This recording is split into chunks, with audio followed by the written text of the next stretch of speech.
大家好啊，我是优步。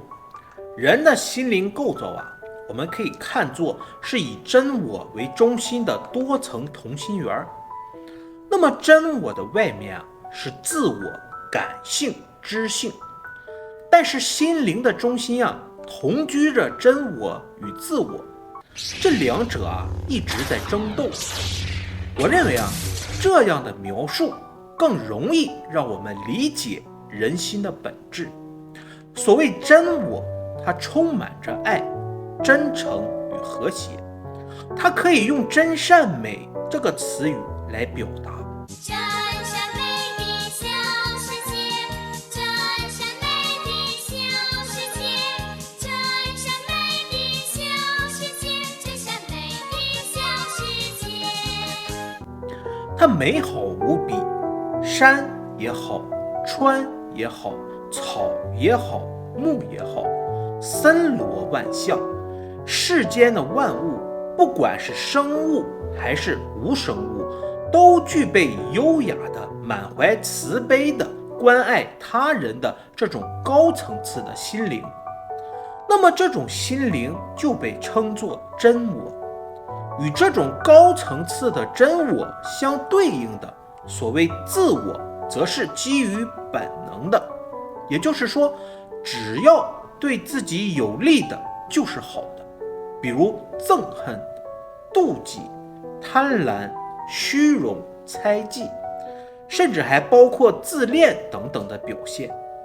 如果说真我是高层次的自我，那么自我就是低层次的自我。同时啊，我们也可以把真我称为利他之心，而把自我呢称为利己之心。所谓利他之心啊，就是关爱救助他人的心，而利己之心呢，就是只要自己好，那么就行了。自私自利的心，也就是其他人我不去管。其实啊，我们每一个人的身上都同居着这两种心，这就是我们的心灵。大诗人泰戈尔曾经做过这样的描述：我只身来到造物主的面前，可是那里已经站着另外的一个我了。那么那个黑暗中的我究竟是谁呢？为了避开它，我躲进了岔道，但是呢，我又无法完全的摆脱它。它可以公然的在大道上迈步，它也可以从容的卷起地面上的沙尘。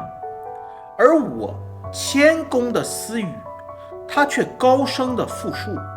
它就是我们身上卑微的小我，也就是自我。它不知廉耻，而我却深感羞愧。伴随着这卑贱的小我，我来到了造物主的门前。那么在泰戈尔的这首诗中啊，他描述了丑恶卑贱的自我和纯洁美丽的真我，而这两者都在我们每一个人的身上同居。如果我们对我们心中利己的自我不予以抑制，那么就会糟蹋了我们宝贵的人生。有人会说啊，你不会将这种低层次的自我当作杂草一样的连根拔除，这样不就可以了吗？但是要知道啊，事情并不是如此简单的。实际上，正是因为有了自我，我们才能生存。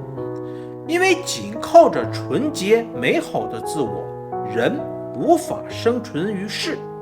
比如，为了生存，自己要多得多占的贪欲；为了保护自己，要顶撞对手的怒气。这些啊，都是造物主赋予人的生存的本能。如果没有了这种本能，那么作为生物，人无法维持自己的生存。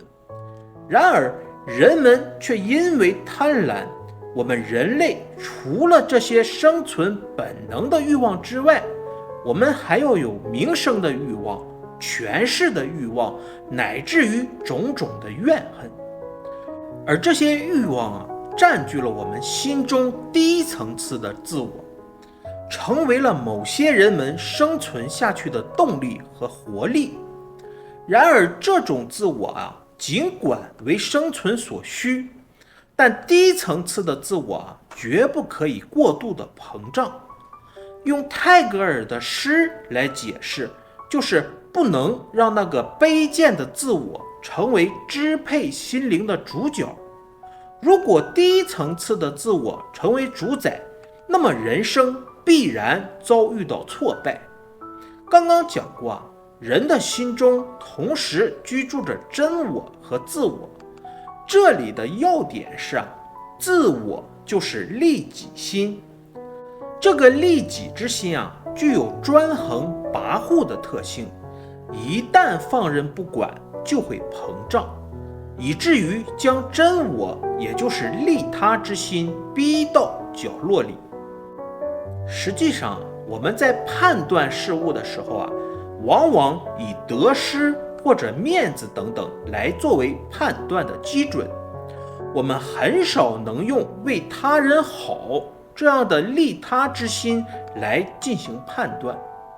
那么在这一点上啊，即使是专门磨练过自己品格的人也是一样的，因为我们是凡人，为了生存，保持最低限度的自我，也就是为了生存而保存利己心，这是必须的。但是我们同时也要知道啊，这个自我多少可以要一些，但是呢，又必须让真我占据我们心中的主要阵地。那么如果要做到这一点啊，我们就必须抑制自我，也就是我们要注视自己的心态。当只要对自己有利就行的这种自我冒头时，那么即刻立即的去压制它，就犹如敲击鼹鼠的游戏那样，把刚抬头的自我给压下去。如果我们能够如此的用心，那么那个自我就会减少，而减少的部分必定为真我所占据，这样真我所占据的部分就会扩大。这样做，真我在心中占据的比例就会增加。那么这一个过程的本身就是人格提升的过程，也就是说，我们通过每天每日的自我戒免，把自我的比例削减，然后留出空间，让真我的比例去增长，这就是所谓提高心性。如果我们把这件事情当作家常便饭，反复的去进行，那么在这样努力的过程中，我们的心灵必定会得到磨练。到那个时候啊，我们就会成为一个高尚的人，一个纯粹的人，一个有道德的人，一个脱离了低级趣味的人，一个有益于人民的人。